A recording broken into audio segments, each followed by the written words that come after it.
মহান সৃষ্টিকর্তার উপর ভরসা করে আমূল বদলে দেওয়ার বার্তা নিয়ে নতুন করে বাংলাদেশ গড়ার প্রত্যয় সহকারে আমরা সেদিনই বলেছিলাম যে আমূল বদলে দেওয়ার বার্তা নিয়ে এবং নতুন করে বাংলাদেশ গড়ার প্রত্যয় সহকারে আমরা আপনাদের সামনে হাজির হয়েছি। আমাদের জন্মগত শতাব্দীর 9-এর দশকে বাংলাদেশের স্বপ্নহীন লাখো লাখো পরিবারের তরুণ সদস্য আমরা, যারা কোনো মানসম্পন্ন শিক্ষা পায়নি, উচ্চশিক্ষার জন্য কলেজ বিশ্ববিদ্যালয়ে ভর্তি হয়ে সেখানে মাথা গোঁজার ঠাঁইটুকু চটেনি। আমরা যে পথ রাস্তা মহাসড়ক ধরে শিক্ষা প্রতিষ্ঠানে যাতায়াত করতাম তাও নির্বিঘ্ন নিরাপদ ছিল না। শিক্ষা শেষে চাকরির কোনো নিশ্চয়তা ছিল না, যা আজও নেই। চাকরির স্বপ্নটুকু আটকে ছিল কোটার বেড়াজালে। যেহেতু আমরা সেই সময় কোটা আন্দোলন করেছিলাম তাই সেই প্রসঙ্গে কথাটুকু বলা ছিল। চাকরির ক্ষেত্রে কোটা সংস্কার করে মেধার অগ্রাধিকার আর যোগাযোগ যাতায়াত ও চলাচলের জন্য নিরাপদ সড়ক ও পরিবহনের ব্যবস্থা প্রতিষ্ঠার কথা এদেশের শাসক নীতি নির্ধারক রাজনীতিকদের নজরে কখনো আসে নাই, যেই জন্য আমরা নিরাপদ সড়ক আন্দোলন করেছিলাম। প্রাত্যহিক জীবনের এমন অজস্র সমস্যা সংকটে ডুবে আছে আমাদের প্রিয় মাতৃভূমি।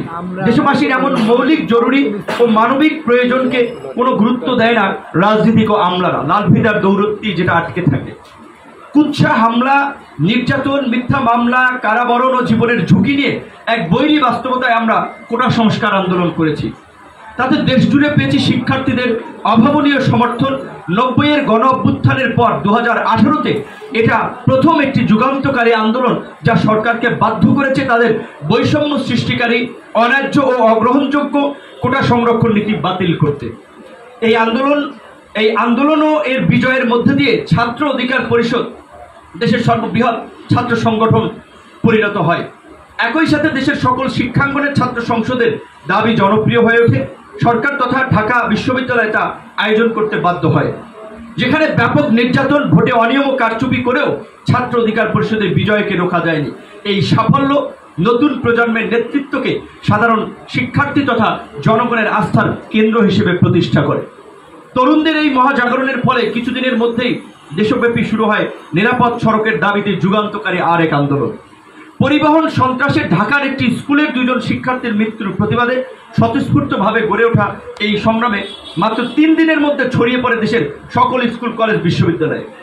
সমাজ সচেতন, জনহিতকর ও সুশৃঙ্খল এই প্রতিবাদে নেতৃত্ব দেয় অতি সাধারণ শিশু কিশোররা।